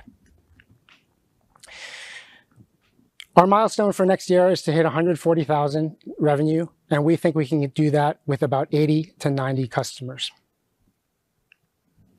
And this is who we are. I'm Peter. I'm the founder. I'm a former CPA, and I joined the early team at zero to build online accounting. My co-founder, Ben, and the CTO, he's been in technology his whole life. After graduating from MIT, he's been at several startups with successful exits to enterprise-grade companies such as Computer Associates and IBM. We've also started to build a really great team of advisors. We have Merlene, who was a former executive at Intuit. We also have Randy, who is a veteran of the accounting space. He's been named 17 years as a top influencer. And we also have Steven, who is a partnership expert. And we also recently picked up Van. Van is really excited about Tallyfor. And Van was the EVP of global marketing at Sage. So we've built a really great team, and they're excited about Tallyfor. And we think we can grow Tallyfor to be a substantial standalone business. But to give you a sense of what's been happening in the tax space, you might be familiar with some of these names. Avalara and Vertex had very successful IPOs in recent years, but also some of the big accounting firms, Intuit, Xero, and Sage, they have been very acquisitive in the past, and we hope we can draw their eyes. And that's what we're raising today. We're raising our seed round. We're looking to raise $2 million, and we're going to spend that mostly on engineering and, again, marketing and sales to get our product in market. So that's who we are. We're Tallyfor. I'm really excited to bring this opportunity to you. And our mission is to automate tax, and we hope we bring you along. Thank you very much.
thank you to all of our finalists for working so hard over the past 6 months.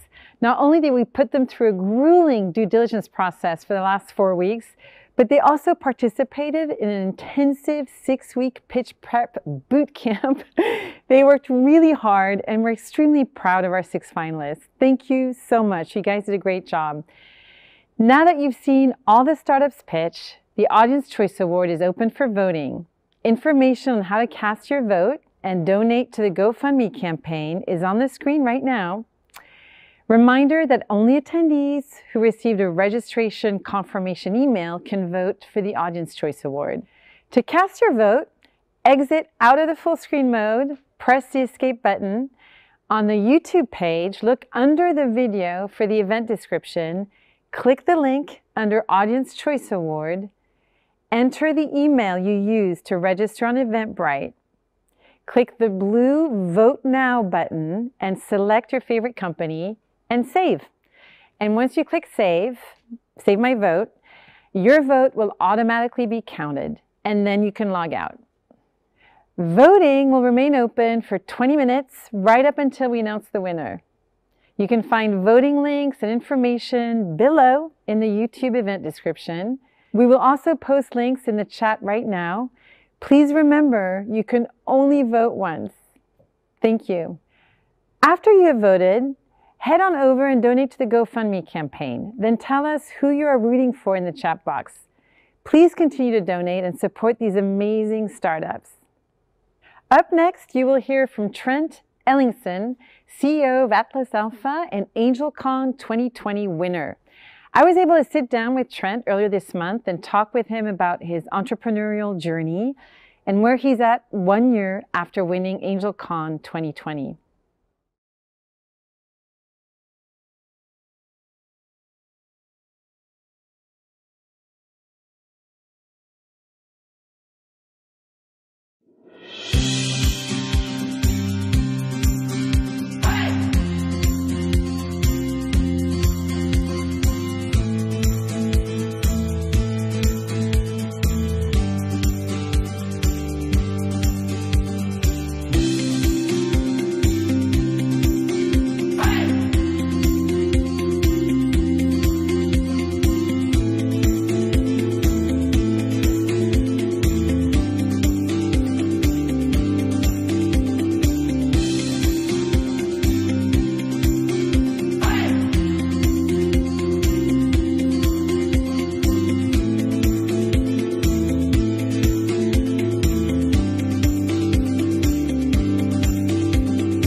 Good afternoon, everyone. So we have the opportunity to do an interview with Trent Ellingsen, CEO of Atlas Alpha, that won AngelCon 2020 last year. So Trent, before we launch in, I just wanted to explain a little bit of the background. You participated in the Cal Poly Center for Innovation Entrepreneurship Incubator Program for 2 full years. Yep. It's a 2-year program where startups can apply from anywhere, really. And if you have a startup that's focused on tech and innovation that has the capacity to scale and grow here in San Luis Obispo County, we will work with you, we'll bring you into the program. And as part of that program, not only do we do monthly check-ins, we do lots of programming, but you also become a client of our Small Business Development Center. And through that organization, through the SBDC, you get to work with about 30+ consultants who are complete experts in all areas, be it finances, digital marketing, legal, software development. We typically have the right expert that can come in and work with you and help you get through whatever hurdles you're hitting. So with that being said, Trent has participated in both of these programs and is still an SBDC client. And we're very excited to have you here today to hear the updates of where you're at with Atlas Alpha. Thank you. First question for you. What were the key factors that you think swayed the investors in selecting Atlas Alpha for their investment last year? So I think the main factor was traction, because I had users in my consumer app, and they were paying for products, because what I have as a business model is a community and then affiliate links. And so when people talk and then go and buy something, I make a cut. And I had about, I believe, 60 to 80,000 users last year, something around there, and then about 8 to 12,000, depending on the month, of revenue. And so those numbers make it really easy to say, if you give us more, we can build more and do more. So how are you proposing to do more if you obtain the funding? What was your strategy? Did you have a plan for your use of funds? Did you know what the strategy was going to be post-investment? Yeah, so the plan is always different than the execution, and I've learned that through the last year. And the idea was, if we continue to grow, our monthly active users was very much tied to our revenue. And so let's just do a bunch of stuff to grow that number, more users. And we did that primarily through a lot of content, a lot of contests, a lot of partnerships with different influencers within our niche. And what that did wasn't the exciting, explosive growth that we were hoping for, but it created a much better, stable base. Because what we had before to get those 80,000 was like one hit article, one piece of content that brought in tens of thousands of people, and then after a while they all drop off. And now we have a very consistent base of users and discussions and purchasing. So that was essentially what we built. And then we've also used the funds to explore different revenue streams. And the biggest new opportunity that's come, because we have the platform that people talk about things they love and then go and buy it all on our platform, it's such great data for publishers or manufacturers or retailers to have access to. Right. And so do you share that data back with the publishers and the retailers? We do now. You do? Okay, That's great. kind of the way that we're framing our next fundraise, is how this consumer app that leads to a really great experience for people wanting to talk about the thing they love and then go buy the things related to it is almost a beachhead, because that is the entry point for us to get all this data that we can sell to everyone that wants to be in front of those users or understand them better. And so with this consumer data, we've essentially created a buyer's guide. So retailers have a potential like 120,000 products in our first category to purchase from. What are the right things to buy? They usually, as like local store owners or maybe an online store, have to be an expert themselves or hire someone full-time to do it. And so we've created a software as a service for them to just go and see the data. What are people talking about? What are people adding to the wish list? What are people buying? So they can see the trends, they can manage their inventory better, they can make the right inventory purchases and plan better for their buyers. Yeah, and that's just the first application. We've also been approached by our first big category is board games, and so the Game Manufacturers Association. I'll stop you real quick, just so that our audience understands. Give us sort of the 1-minute elevator pitch about Atlas Alpha, so everyone understands exactly what it is you're doing, what you were doing 12 months ago, and how it's grown. So the original one-liner is that it's a marketplace disguised as a social network, and the idea is on this forum you could talk about something you love. So maybe if you're into board games, you can go. And that's where you started. That's where we started. With the board games. So with discussing board games, we have a board to talk about it, but it's linked. It's kind of like Reddit and Amazon put together, where as you're talking about the thing you love, the link for it shows up, and you can learn about it as someone who doesn't know, and you can go and purchase it if you want to. And so with that, it's been so interesting to talk to all the retailers we partner with to create this, and it allowed us to see what are the biggest problems they have, because the original problem we solved was bring more customers to them, and so we made this platform. And so just to clarify, these retailers, are they all online retailers, or are they also bricks and mortar retailers? Can they access that data? Does it help them in any way? Originally they were mostly online only. Maybe they have some sort of presence, but with COVID, a lot of the local mom and pop shops have created Shopify or Square stores and have started integrating and partnering with us. So did COVID help you grow your business? Did it have an impact? Did you see that as a direct impact in the growth of your business? Yes. And because we happen to be in board games, a lot of people had interest in that to not be in front of a screen for a long time. Right. So we got a pretty big surge of growth last April or something because of that as well. No, that's so true. Oh my gosh. That's the first time in years my teenagers were willing to play board games was in March and April of last year. Just burnt out on all the 3 things that they could do inside already. That's right. Yeah, when we were really hunkered down. Yeah. So, okay, so you were able to do more consistent outreach on the marketing PR front, managing getting more users on board. So did that 120K last year, did you use it to hire more employees? What was your first big decision that you made after winning that investment? So, as far as hiring and reorganizing? Essentially, at the point of AngelCon, I was the only full-time person. Right. And afterwards, over the course of these last 10 months since then, we've had 4 full-time employees working. Wow. So 4 new jobs in SLO County? Some remote, but 3 of them are in SLO. 3 in SLO. That's awesome. That's really good to hear. Yeah. Let's see. So another question that this is especially for other founders of other startups. Yeah.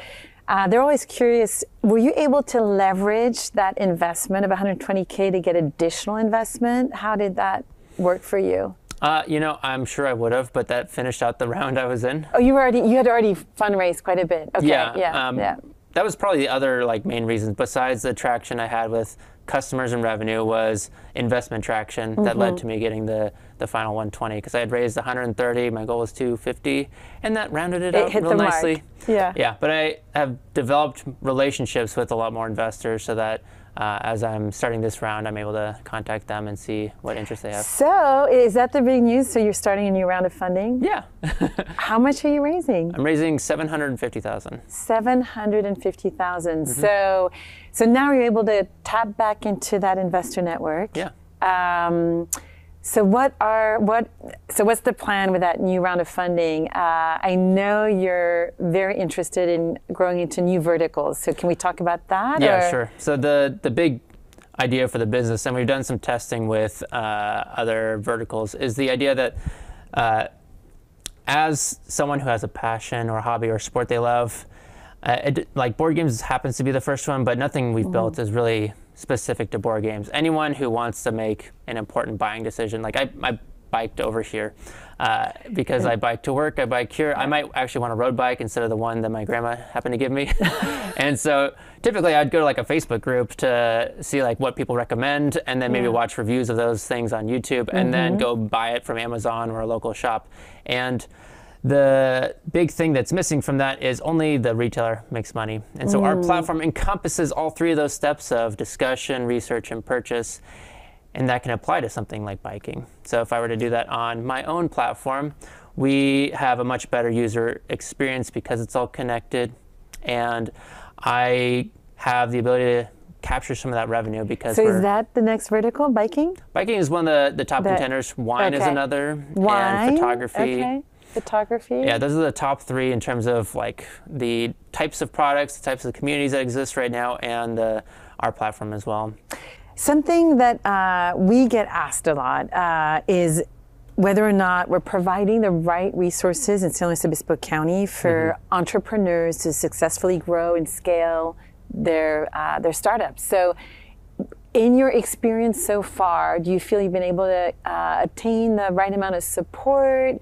Are there any frustrations that you want to share, and maybe we can continue working on? But what's been your experience so far as launching your business right here in the county? I think in terms of support, it's been really beneficial, especially in the formative years of the company, because there's a lot of very direct support, meeting once a month with you and getting your advice and direction, having a network of consultants that we can contact and work with. And get specific help. And that's through the Small Business Development Center, right? Into our network of consultants, Yeah, and then within the hot house itself, just being there with everyone else who's building companies. I worked and made relationships with Sean from Wizefi and Johnny from Trees and many other companies that we pitched ideas to each other and worked with each other on different projects within it to help build each other up and almost like run the race together. It's I've ran a half marathon before, and in the training, it's so much harder than in the real thing, because in the real, you're running, you're talking with people, and it feels like that's what the Hot House and the SBDC in general is. We're running the race together, and I can go much farther and have a lot more fun and be more motivated. That's like, you know, as much as the Hot House and your researchers are great, that's more of what I enjoyed from it, is just the core cohort of people working together and being able to do that as a way to build myself and grow some friendships and run the race together. Well, so in launching the startup, we kind of touched on it a little bit, but what were the biggest challenges when you were first starting? So you mentioned being a solo founder, and actually, you know, often is one of the requirements to the incubator program. Within staff, we often have this massive philosophical debate every year. Do we allow solo founders? Because we know it's so hard, and we know you have to have a team. And you know, I tend to veer on the side of, well, maybe that's our role, is to help you find a co-founder or to give you that support. But aside from that, what other challenges?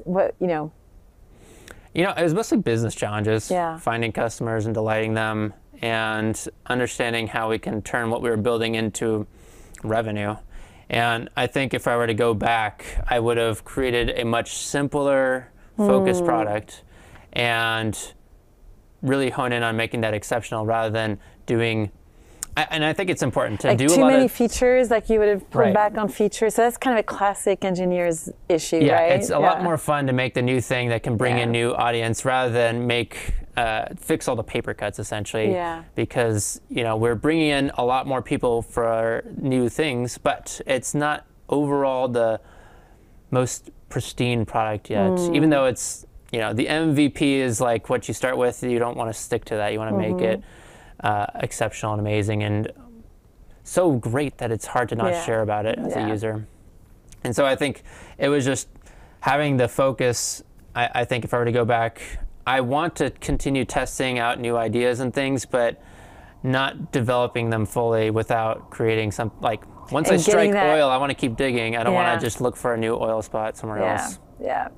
And that's a classic issue, right? Just, you know, seeking perfection, and perfection is the enemy of done, right? So you want to get the MVP out, you want to get feedback, you want to be able to refine what's already there. Yeah.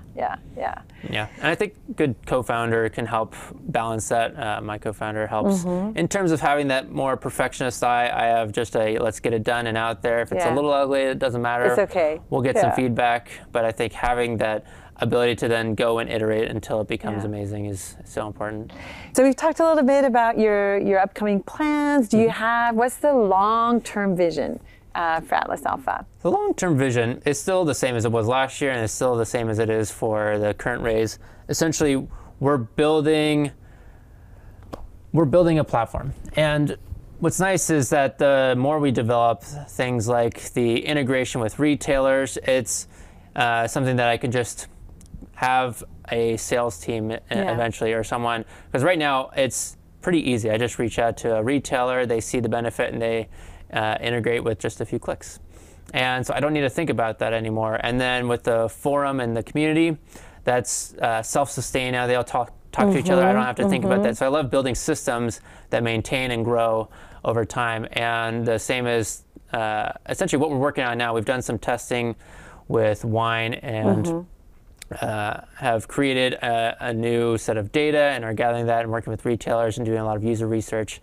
And so it's just further build out this model of the community aspect, and then taking all that information, selling it to the businesses and industries within it.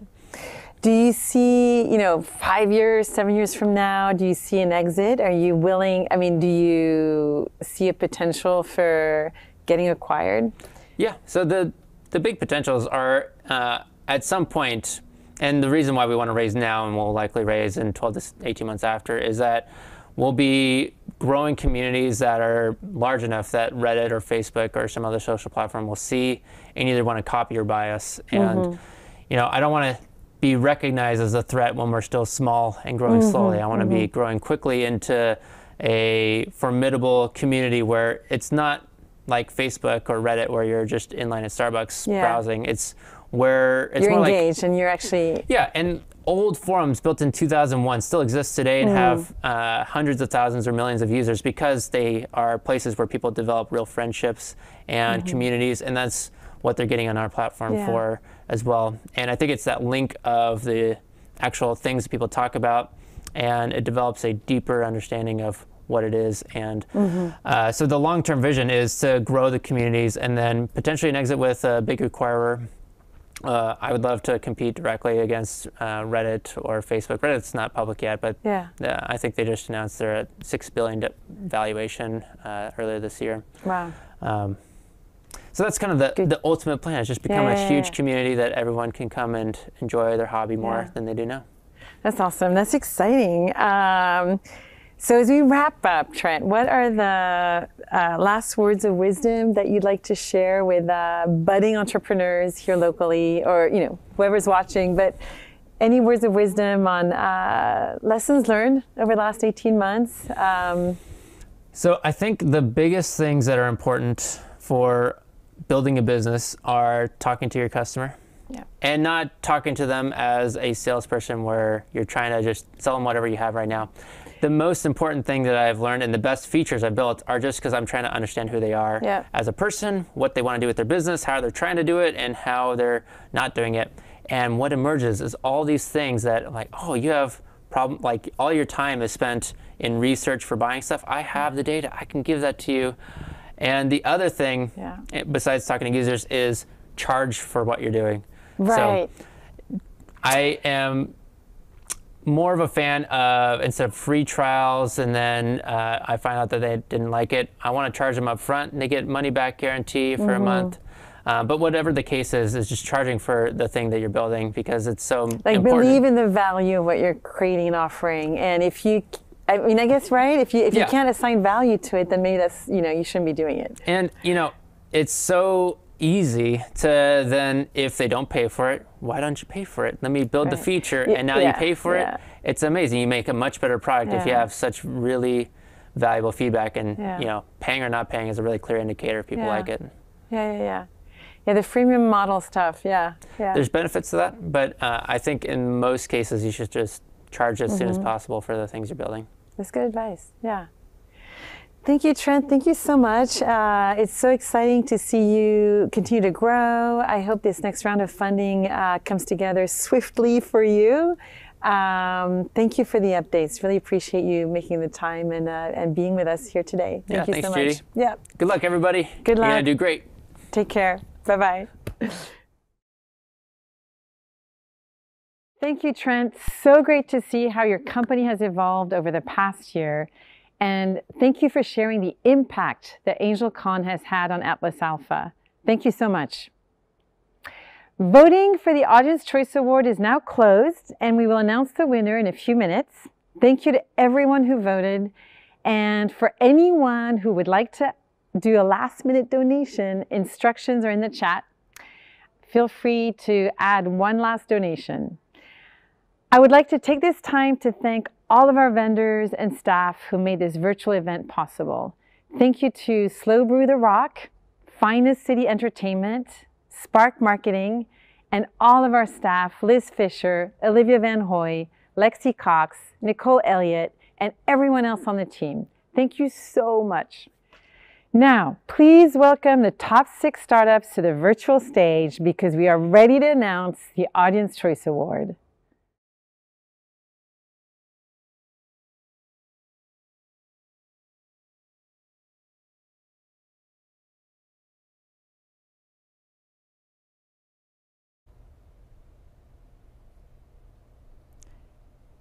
The votes have been counted, and the current total amount raised through our GoFundMe campaign is $1,000. Thank you so much. Congratulations to Armadillo Designs. Oh, I can't. Congratulations to Armadillo Designs. Oh, I can't. Okay, before we announce the winner of AngelCon, we would like to remind everyone who has a VIP pass that after the live stream ends, each of the startup finalists and investors will be available on our networking platform, Appreciate, to answer questions. Instructions on how to do this were emailed to VIP pass holders in the same email you received the link for this YouTube live stream. All you need to do is click on the Appreciate link, enter your name, and join the platform. Okay, let's bring back our startups to the virtual stage. This year, we were able to get 30 investors on board to raise $145,000 in this fund. Thank you to our investors. The moment we have all been waiting for. The winner of AngelCon 2021 is Tallyfor. Congratulations, Peter. You have won $145,000. Thank you so much.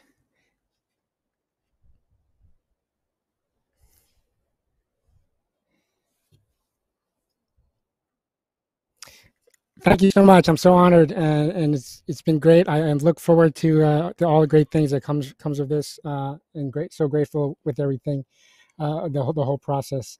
And thank you again so much, Judy and AngelCon team. Thank you for attending AngelCon 2021. We appreciate you taking the time to support these amazing entrepreneurs and our local business community. Huge thank you to our event sponsors, Pacific Premier Bank, Relentless Management, and Entrada Ventures.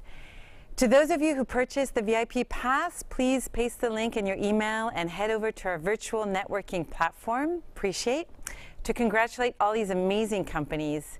And from all of us at the Cal Poly CIE SBDC, thank you, and we look forward to networking with our VIP Pass holders right after this.